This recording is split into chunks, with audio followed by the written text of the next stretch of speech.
Ang akin pong leather line is 15 kilos na galing lang dun sa tiyuhin ni Mrs. Ilan sir ang reel mo? Anong Ang series reel ko po ay Rio Bismap na 2000 series, spooled with Ayan mga kabiwas, 15 pounds na kanya-kanyang setup na line. sila.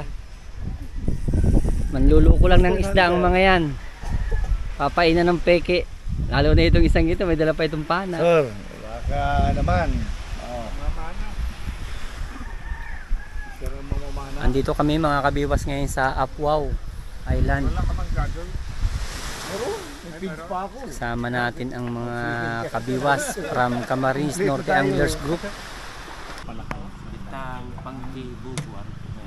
Ayan kabiwas, si Kabangka TV, ang ating kaibigan, ka-co-anglers, ay may ini-interview yung isang lokal ng Apwaw at tinanais na matulungan nating mabigyan ng panglakaya o bangka.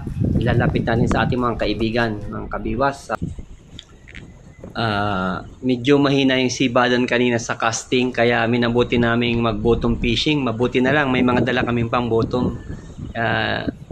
Yan mga kabiwas, sa unang spot namin may sumibad naman agad. Kahit medyo low fish activity ngayon, saka medyo malakas ang agos, kahangin. Tiyagaan na lang natin ito para may maiuwing isda.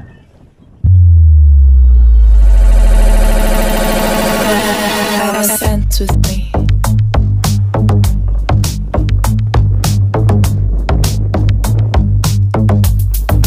Hanggang 120 lang ang reading ito, kaya kaganda-ganda.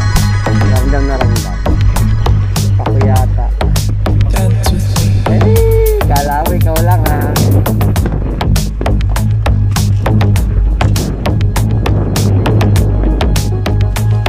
Kaluto pa ako dito.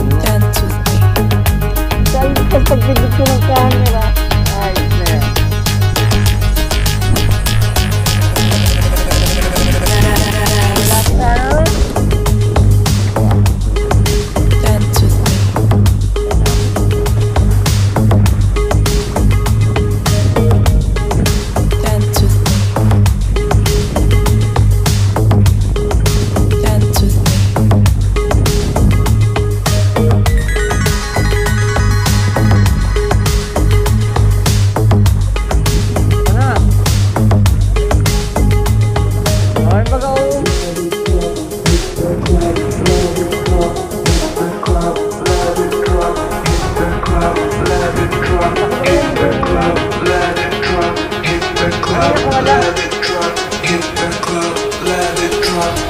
Stop, 'cause we gonna hit the club.